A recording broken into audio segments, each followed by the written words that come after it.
In January 1964, a 17-year-old boy in San Diego, California, decided not to sleep. His name was Randy Gardner. He was a high school student with a science fair project and a simple question: how long could a human being stay awake, and what would happen to them if they tried? He had no medical supervision, no laboratory, no safety net, just two friends to keep him company, a tape recorder to document what happened, and a determination that would carry him, hour by sleepless hour, across 11 days and 24 minutes. 264 hours without a single moment of sleep. What happened to Randy Gardner during those 11 days is one of the most documented and disturbing accounts of what the human brain does when you deny it the one thing it needs more than almost anything else.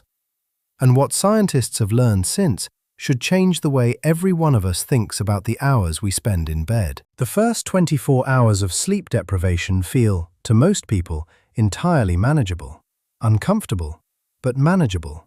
A heavy feeling behind the eyes, a slight slowing of thought, the occasional urge to close your eyes for just a moment. But beneath that surface discomfort, the brain is already beginning to struggle in ways that are measurable and significant. Within 16 hours of waking, cognitive performance begins to decline. Reaction times slow. Attention becomes patchy. The ability to sustain focus on a single task starts to erode. By the 24-hour mark, studies show that cognitive impairment is equivalent to a blood alcohol level of 0.10%. That is legally drunk in most countries. And yet most people in this state do not feel impaired.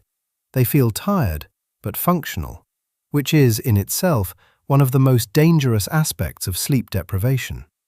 The less sleep you have had, the less accurately you are able to assess how impaired you actually are.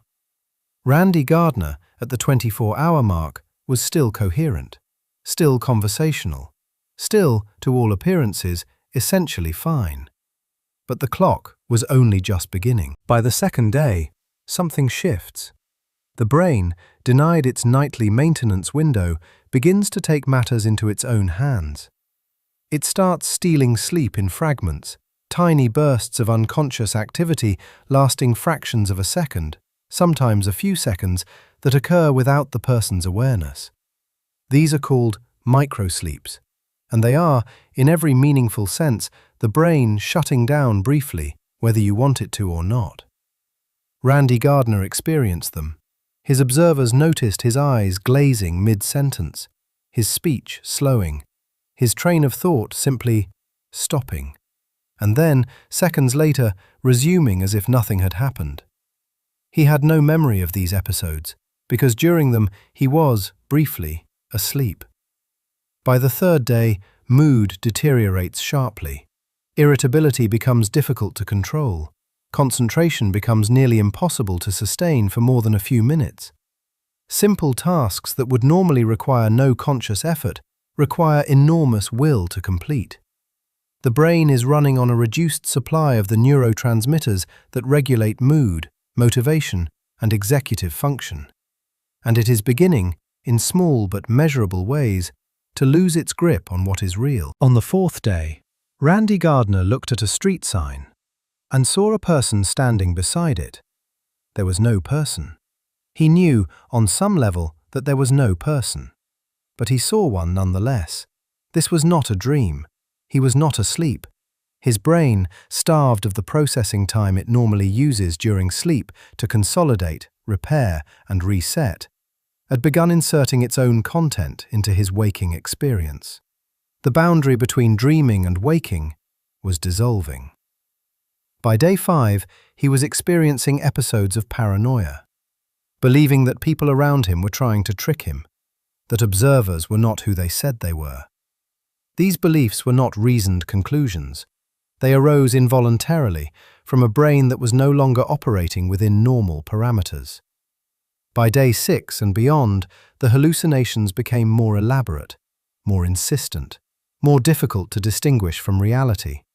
His speech became slurred. His memory, even for events that had happened hours earlier, became unreliable.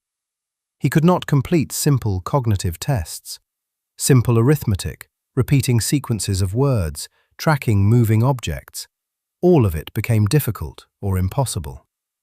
What Randy Gardner was experiencing is clinically indistinguishable from acute psychosis, not caused by any drug or illness, caused purely by the absence of sleep. For most of human history, sleep was a mystery we simply accepted. We knew we needed it. We knew what happened when we didn't get it, but we did not know why. We did not know what the brain was actually doing during those hours of apparent unconsciousness. We still do not know everything, but what we have learned in recent decades is remarkable. Sleep, it turns out, is not rest. It is work. During sleep, the brain cycles through distinct stages of activity, each serving a different function. During deep, slow-wave sleep, the brain consolidates memories, transferring information from short-term storage to long-term. It replays the experiences of the day, strengthening the neural pathways that matter and pruning the ones that don't. And during REM sleep, something even more extraordinary happens. The brain essentially runs a simulation. It processes emotional experiences, tests responses to scenarios, and integrates new information with existing knowledge in ways that waking thought cannot replicate. But perhaps the most significant discovery of recent years concerns the glymphatic system, a waste clearance network in the brain that becomes almost 10 times more active during sleep than during waking hours. During sleep, the brain literally shrinks slightly, allowing cerebrospinal fluid to flush through the spaces between cells, carrying away the toxic metabolic byproducts that accumulate during a day of thinking, including amyloid beta, one of the proteins most closely associated with Alzheimer's disease. Sleep, in other words, is how the brain cleans itself. And every night you do not sleep properly, that cleaning does not fully happen. Randy Gardner's experiment was extreme. 11 days without any sleep at all. Most people will never come close to that. But most people are doing something almost as damaging, more slowly, more quietly, and without realizing it. Consistently sleeping 6 hours a night instead of 8 does not feel like deprivation. It feels like efficiency, like making the most of your day. But the research is unambiguous. 6 hours of sleep, sustained over 2 weeks, produces the same level of cognitive impairment as being fully awake for 24 hours straight. And crucially, people who are chronically underslept do not perceive themselves as impaired. They have adapted to feeling that way. They have simply forgotten what fully rested feels like. The long-term consequences extend far beyond cognitive performance. Chronic sleep deprivation is associated with significantly elevated risk of cardiovascular disease, type 2 diabetes, obesity, depression, and anxiety. It suppresses immune function. It disrupts hormonal regulation. It accelerates the cellular aging process. And the accumulation of amyloid beta in the brain, the toxic protein that the glymphatic system clears during sleep, has been linked in multiple large-scale studies to increased risk of developing Alzheimer's disease decades later.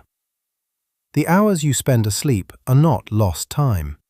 They are, by any serious measure of the evidence, the most important hours of your day. On the morning of the 12th day, Randy Gardner held a press conference. He was coherent. He was measured. He answered questions clearly and without apparent difficulty. And then, he slept. He slept for 14 hours and 40 minutes. Not 11 days' worth. Not anywhere close. 14 hours. And when he woke, he reported feeling completely normal. For decades, Randy Gardner's story was held up as evidence that extreme sleep deprivation, while deeply unpleasant, did not cause lasting damage. That the brain could recover fully. That sleep debt, however large, could simply be repaid.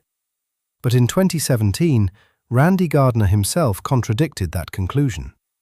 In an interview, now in his 60s, He described suffering from severe and chronic insomnia for years. Lying awake at night, unable to sleep, his mind returning obsessively to the experiment he had conducted as a teenager. He described it as, in some ways, a punishment, as if his brain had never fully trusted sleep again after what he had put it through. Whether that is directly caused by the experiment or simply the course of an individual life, science cannot say with certainty.